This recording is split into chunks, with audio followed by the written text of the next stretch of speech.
Hi, my name is Virginia McDaniel, and I'm going to talk to you today about a lightning ignition that happened in the Ouachita National Forest during a drought and its impact on the woody vegetation. I'd like to thank Dr. Tara Kaiser, who did the analysis. Gabe DeYoung helped out with organize a lot of field work and a lot more, and Dr. James Goulden for supporting me in doing this study. In 2011, the entire southern United States was in the midst of an extreme drought. You can see the purple represents extreme drought and the red is severe drought. And that drought extends well into Oklahoma and much of southern Arkansas.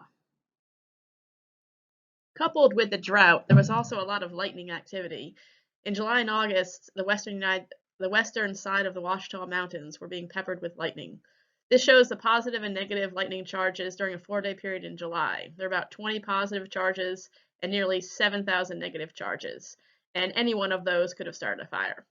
And in fact, many of them did. There were more lightning starts in the Ouachita National Forest in 2011 than any year since the 1930s. The study site is located in the Ouachita Mountains, which is an east-west trending mountain range in western Arkansas and eastern Oklahoma. And the particular place where the lightning strike occurred was on High Peak Mountain, which was in the southern part of the Ouachita Mountains in a particularly remote and rugged area that made suppression difficult, if not impossible. So here's a topo map of the area where the High Peak fire started. You can see it's pretty steep. There were large boulders. It made it really difficult to put a dozer or a hand line in there. In the past, they'd have fires in this part of the country, and they'd been really difficult to suppress. Additionally, the temperatures were in the triple digits. So the FMO made the decision to fall back and use these less than full suppression tactics. And what this is basically a confine and contain strategy to let the fire burn until it reaches certain trigger points when action is required. And if you look at this, you can see it's a pretty ideal place to do this. It's nearly entirely surrounded by roads.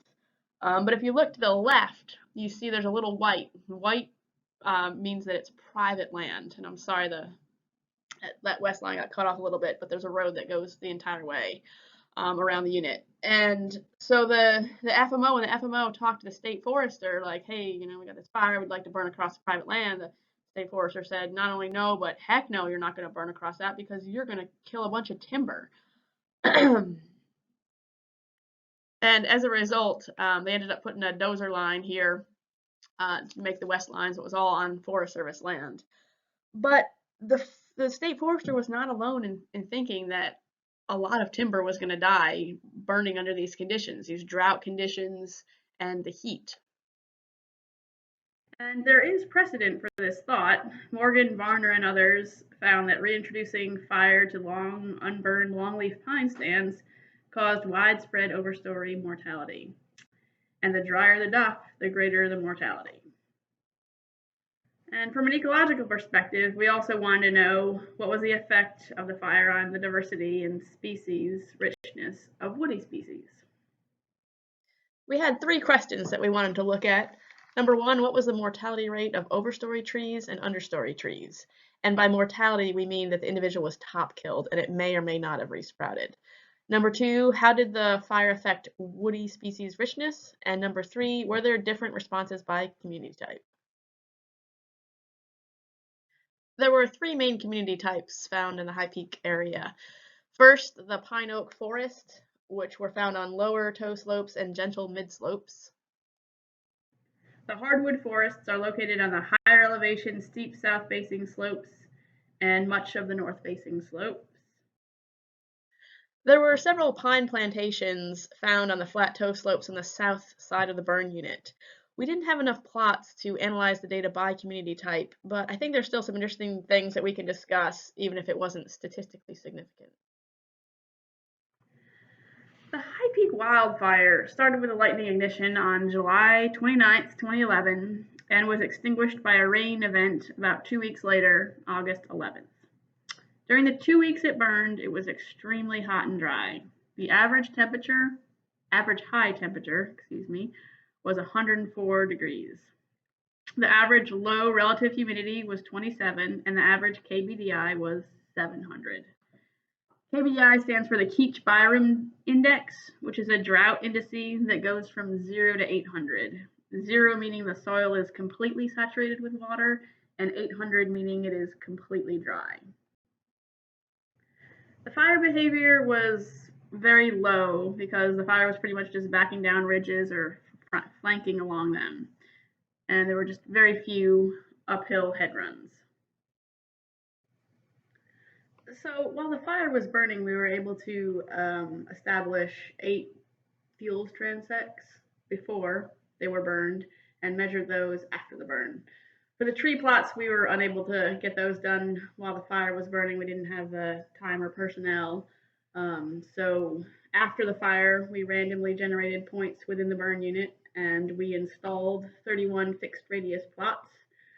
We did the pre-burn and immediate post-burn at the same time within about 2 months after the fire. And then we measured those 2 and 5 years after the burn. We also established several more controls 2 years after the burn. So this is what the fuels transects look like pre-burn and post-burn. The plots were circular radius plots, 10-meter radius, which is about 37.8 feet. We measured the DBH of all stems over an inch, documented the species, whether the tree was alive or dead. And with this, because we took the measurements a month or 2 after the fire, we inferred which trees had been alive prior to the burn, even if they were clearly dead now. And that was pretty easy to tell at that time. We also noted scorch height for the highest level of leaves that were scorched and the percent of the crown that was scorched. And finally, the blackening of the bole in the tree. We measured the char height. For the statistics, we use generalized linear mixed effects models under a completely random repeated measure design to analyze the effects of treatment, burned versus unburned, years post-burned, to be pre-burn, 2 years post-burn, and 5 years post-burn, as well as the interaction between the two on the indices of species diversity and forest structure. This is a burn severity map of the High Peak wildfire. The red line is the burn perimeter. The dark green indicates areas of very low severity or unburned. The bark imagery has a hard time distinguishing between very low severity and unburned in the summer. Most of the areas did burn. Light green is very low severity, yellow is moderate. We then ground truthed the burn severity with plots. The green are unburned, the peach, low severity, half moons were partial burns, and the yellow was moderate severity. So you can see that the burn severity map was pretty accurate. So what were the results? This shows the density change for the mid-story, and the letters represent significant difference. So if we look at the unburned plots, the capital A, you see there is no significant difference. But if you look at the burned plots, they were significantly reduced from about 1,500 stems per hectare to about 500 stems per hectare. And if you're wondering why the burn plots pre-burn had significantly more stems than the unburned plots pre-burn, that is because the pine plantations had a lot more stems than the regular forest. And we didn't have any controls in the pine plantations. So that was the reason for that difference.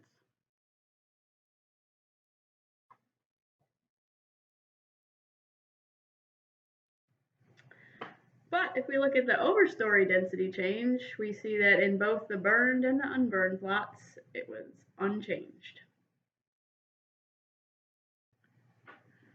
So the mid-story species richness and diversity was reduced by the fire. And that's pretty much what you would expect, because all of these mid-story species that have been moving up out of their mesic habitat into these more drier xeric habitats would get knocked back by the fire. So this is part of the restoration process. But if you look at the overstory, the overstory and the burned and unburned plots shows a slight difference in species richness, but years post-burn had no effect on species richness or diversity. So if we look at the mortality by community type, we see that there's an inverse relationship between the mid-story and the overstory mortality. So the higher the mid-story mortality, the lower the overstory mortality. And if we remember, the pine plantations had twice as many trees in them as either of the forest community types. But yet the overstory mortality was really low, less than 1%. So this is a really interesting result. So some of those mortality differences may be a result of slope differences in the community types. But in my conversations with other fire managers, what I think is going on is that mid-story is trapping the heat and not allowing it to rise into the canopy. And therefore all the scorch happens in the mid-story and very little in the overstory gets scorched. And that is pretty much what we found. I think this holds really important restoration implications. A lot of land management agencies do the majority of their burning in the springtime. But if we're trying to restore the historic structure and composition, we may want to burn when these systems would have historically burned, such as in the summer. And I know a lot of managers are worried about the risk to timber resources and other things, but I think this study shows that that's not as much of a risk as we thought, at least in systems that are very similar to the Ouachita Mountains. There was some cambial damage at the base of some hardwood trees, but the scarred trees were by and large found on steep south-facing slopes that would not have been able to be logged because the slopes are too steep. And the majority of the fire-scarred trees will survive and grow over the scarred tissue and live long and acornful lives. There was a timber sale of pine trees that was planned within the High Peak boundary, and from what I understand, the sale price of those trees was very comparable to areas that were unburned. So the fire did not affect the price of the timber. So one reason the trees in this study may have sustained less damage and mortality than those in the study I mentioned at the beginning, the unburned longleaf pine stands, is because the duff layer in the Ouachita National Forest, the Ouachita Mountains, is really shallow. It's only about a half an inch to an inch. So it had probably been so dry for so long that any feeder roots of those pine trees or oak trees had already gone deeper into the soil and thus were not affected by the heat of the fire. So overall, the fire did a lot of good. On the upper slopes and ridge tops, the open canopy allowed for more grasses and forbs to grow and flower, which encourages wildlife and pollinators. The mid-story reduction is an objective of many prescribed fires, and this was achieved with a lot less money per acre and under more natural conditions. In terms of management implications, I think number one, overstory mortality was not an issue. Number two, this fire halted the mesification process that was happening on the forest and thereby helped restore some of the historic structure and composition.